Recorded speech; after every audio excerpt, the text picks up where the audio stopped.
मैं विवेक एक बार फिर से अपने YouTube channel stock trading technique पर आपका हार्दिक स्वागत करता हूं। दोस्तों, आज का सेशन अगर आपने देखा है तो वन साइडेड मूव जहां से हम ओपन हुए लगातार हम एक ही डायरेक्शन में चलते रहे और यही सब कुछ मैंने अपनी पिछली वीडियो में कहा था।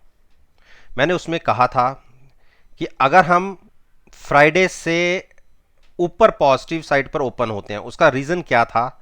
देखिए, इस दिन यहां पे एक हैमर क्रिएट हुआ था, बुलिश हैमर इसको बोलते हैं। और मैंने कहा था कि अगर हमने 14,800 क्रॉस कर दिया तो आप देखिए हमें रेजिस्टेंस थोड़ी सी फेस हो सकती है 14,875।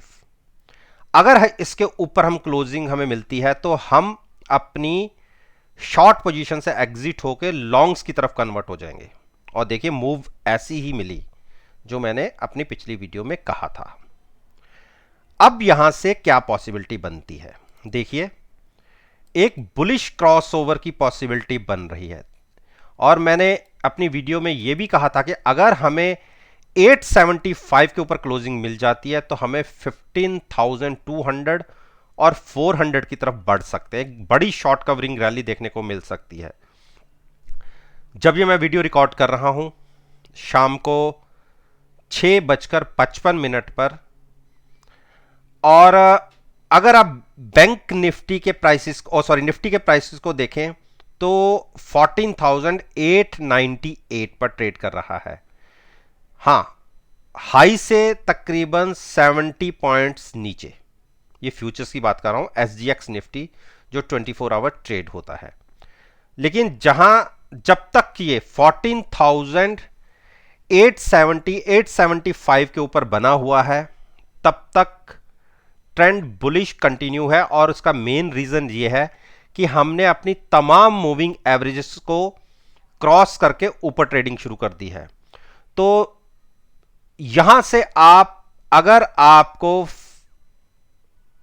कल का ट्रेडिंग सेशन जो वेडनेसडे का है उस 14,875 के ऊपर ही ट्रेडिंग मिलती है, ओपन होते हैं और ट्रेडिंग मिलती है, तो आप पुट को बाय करके फ्यूचर्स को लॉन्ग करने की एक स्ट्रेटजी ले सकते हैं। टारगेट 15,200। मैं केवल इसी एक्सपायरी की नहीं बात कर रहा, ये मैं अगले 2-3 दिन की बात कर रहा हूं। तो लॉन्ग पे रहिए। अगर कोई शॉर्ट बनेगी तो वो प्राइस होगा नीचे की तरफ 14,740 के नीचे, जिसकी पॉसिबिलिटी काफी कम लग रही है। तो जैसा पिछले 4 दिन से एक ट्रेंड देखा गया है, हाई साइड्स पर क्लोजिंग मिल रही है तो लॉन्ग पे ही रहना बनता है। और नीचे से हमें एक ह्यूज प्रॉफिट ऑलरेडी जनरेट हो चुका है, लेकिन क्योंकि क्लोजिंग 14,875 के ऊपर आई है तो हम अपनी पोजीशन को लॉन्ग पे रखेंगे। और अगर हमें 15,000 के आसपास टारगेट आ जाएंगे तो हम अपनी फ्यूचर्स का प्रॉफिट लॉक करके अपनी पुट को ऊपर शिफ्ट करेंगे जो हमने नीचे बाय कर रखी है। तो क्योंकि फ्यूचर्स में अच्छा प्रॉफिट आ जाएगा तो उस प्रॉफिट को हम लॉक करेंगे। तो लॉन्ग्स में बने रहिए, शॉर्ट करने की गलती मत कीजिएगा अभी फिलहाल। अब बात करते हैं बैंक निफ्टी। देखिए, बैंक निफ्टी में भी मैंने कहा था कि अगर एक बार इसने 34,000, ये प्राइस था 34,100 के ऊपर क्लोजिंग मिल जाती है तो हमें बैंक निफ्टी को लॉन्ग ले जाना चाहिए पुट बाय करके। और क्लोजिंग ऐसी मिली भी है, 34,100 के आसपास किया। अगर पॉजिटिव ओपन होंगे तो एक टारगेट बनेगा 34,000, आप ये मान के चलिए 475 का। और एक हर्डल आपको देखने को मिलेगी 34,800। ये अगर दो निकल गई तो हम फिर से 37 वाली टेरिटरी की तरफ दौड़ लगा देंगे। तो हमने यहां पर आप देखिए 33,000 के आसपास की पुट बाय करके हमने फ्यूचर्स को लॉन्ग किया था। अच्छा प्रॉफिट ऑलरेडी जनरेट हो रहा है। अभी मैं अपना प्रॉफिट बुक करने की बात नहीं करूंगा। एक बार हमें एक मूव और मिल जाए ऊपर तो वहां पर हम अपना प्रॉफिट बुक करेंगे। लेकिन अब जिसको नई पोजीशन लेनी है, अगर वो डिप पर बाइंग करने की एक स्ट्रेटजी लेना चाहता है, डिप पर देखिए, अभी बैंक निफ्टी पिछले 2 दिन से तकरीबन 1000 पॉइंट्स का रनअप दिखा चुका है। अगर वो डिप पर बाइंग करना चाहता है तो उसके लिए आप 33,000 की पुट भी सेल करके चल सकते हैं। अगर गिरावट आती भी है, फ्यूचर्स के अंदर आपको प्रॉफिट ज्यादा होगा, लेकिन पुट में उतने पैसे नहीं लगेंगे। तो जब नीचे आ जाए तो वहां पर आप अपनी पुट को थोड़ा सा लॉस में काट सकते हैं, लेकिन आपको फ्यूचर्स बहुत नीचे के लेवल्स पे मिलेगा, क्योंकि बैंक निफ्टी एक रिवर्सल दिखाने की कोशिश कर रही है और ये रिवर्सल तकरीबन यहां से 1200 पॉइंट्स के आसपास का हो सकता है। हम लॉन्ग्स पे ही जाएंगे, लेकिन यहां से अपने आप को 1000 पॉइंट्स और सेफर साइड सेफ्टी लेके हम नीचे की 33,000 के आसपास की पुट सेल करके एक स्ट्रेटजी बनाएंगे लॉन्ग की। अब बात करता हूं मैं रिलायंस। अगर आप रिलायंस को देखेंगे, जो मैंने पिछली वीडियो में कहा था, और इसने अपनी 100 डेज मूविंग एवरेज भी ब्रेक की थी जब ये प्राइसेस यहां के आसपास 2000 के आसपास ट्रेड हो रहे थे। मैंने अपनी पिछली वीडियोस में कहता रहा हूं कि गिरावट में रिलायंस को लेके चलिए। अगर आपको पुट के साथ फ्यूचर्स लॉन्ग होगा तो रिलायंस गिरावट के बाद 200-300 पॉइंट की एक जंप दिखाता है, और आज इसने दिखाया भी।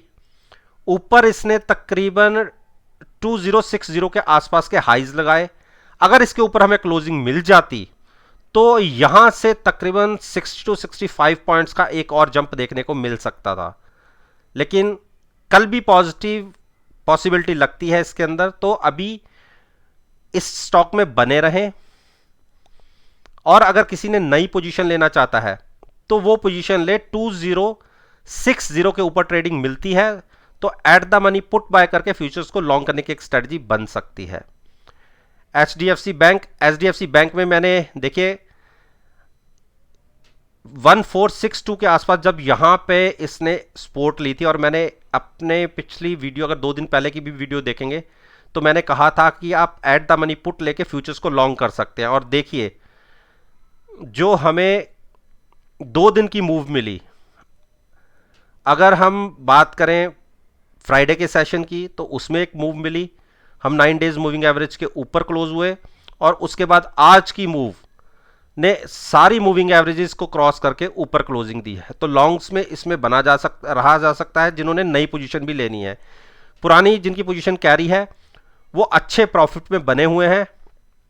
तो जब तक 1525 के ऊपर प्राइस है, अपनी लॉन्ग पोजीशन को मत काटिएगा। नीचे से अच्छा प्रॉफिट ऑलरेडी मिल रहा है, तो लेकिन अगर 1525 के नीचे ट्रेडिंग दिखती है तो अपना प्रॉफिट लेके एग्जिट हो जाइएगा। हाँ, प्रॉफिट में थोड़ा सा लॉस होगा, लेकिन फिर भी हम अच्छे प्रॉफिट में बैठे होंगे। तो ये तो हुई जिनकी पुरानी पोजीशन है।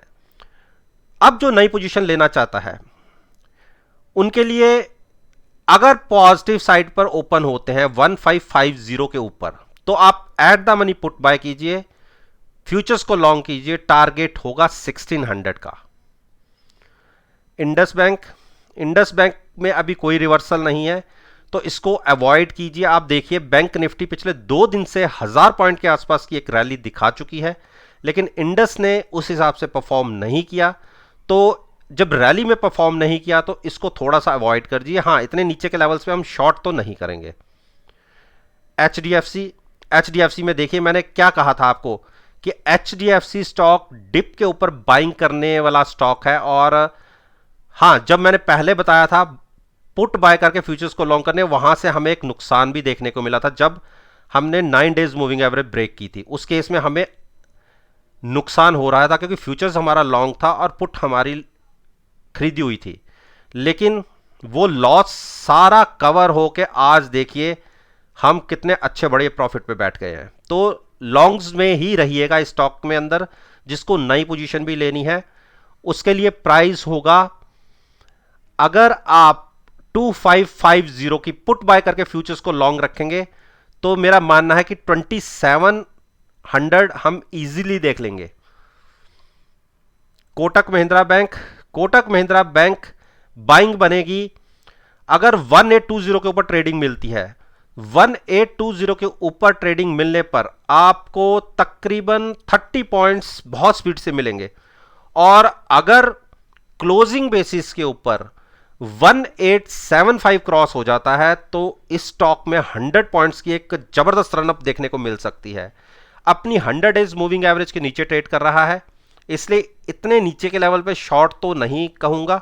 हां, जिनको मैंने 1768 के आसपास at the money put buy करवा के फ्यूचर्स को लॉन्ग करवाया हुआ है, वो तो आज प्रॉफिट में है, लेकिन उनको भी एक बार यही कहूंगा कि 1850 के आसपास अगर प्राइस आए तो एक बार एग्जिट हो जाए, और नई पोजीशन जिसने लॉन्ग साइड पर लेनी है वो 1875 के ऊपर ट्रेडिंग मिलने पर फ्यूचर्स को लॉन्ग करे और at the money put buy करके साथ में चले हैजिंग के लिए।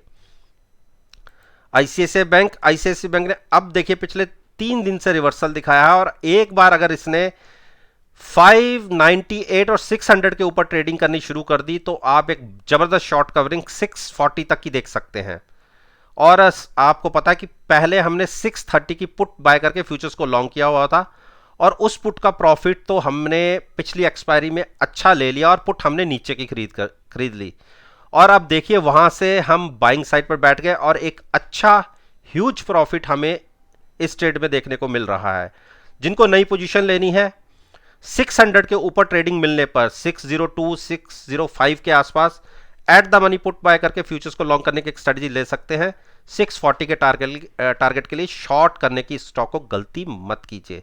एक्सिस बैंक ने हमें निराश किया, और मैंने अपनी कल की वीडियो में भी बोला था कि इसको हम सेल तो नहीं करेंगे, नीचे के लेवल्स पे आप बाइंग करके चल सकते हैं, लेकिन बाइंग में भी कोई खास प्रॉफिट नहीं हो रहा था। कल के आसपास ही आज भी क्लोजिंग मिली है, जबकि बाकी बैंक निफ्टी तकरीबन 500 पॉइंट के गेन पे क्लोज हुई है।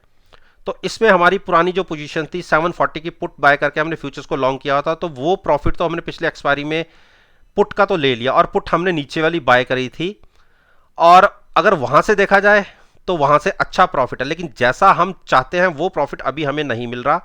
ये प्रॉफिट हमारा आगे कंटिन्यू होगा। अगर 730 को क्रॉस करेंगे तो एक बड़ा शार्प रनअप 760 के लिए आप देख सकते हैं। तो अभी इस स्टॉक को अवॉइड कीजिए, शॉर्ट तो नहीं करना, और बाई करना हो तो अगर ट्रेडिंग हमें 715 के ऊपर मिलनी शुरू हो जाती है तो थोड़ा सा रिस्क लेके at the money put buy करके फ्यूचर्स को लॉन्ग कर लीजिएगा। एक अच्छे रनअप की तैयारी हो रही है इसके अंदर। एसबीआई में भी कोई ट्रेड लेना बनता नहीं है, और मैंने कहा था कि अगर 350 के नीचे क्लोजिंग मिल जाए तो शॉर्ट बनता है, और 385 के ऊपर क्लोजिंग मिले तो लॉन्ग बनता है। तो इसके बीच में हम कोई ट्रेड लेना पसंद नहीं करेंगे।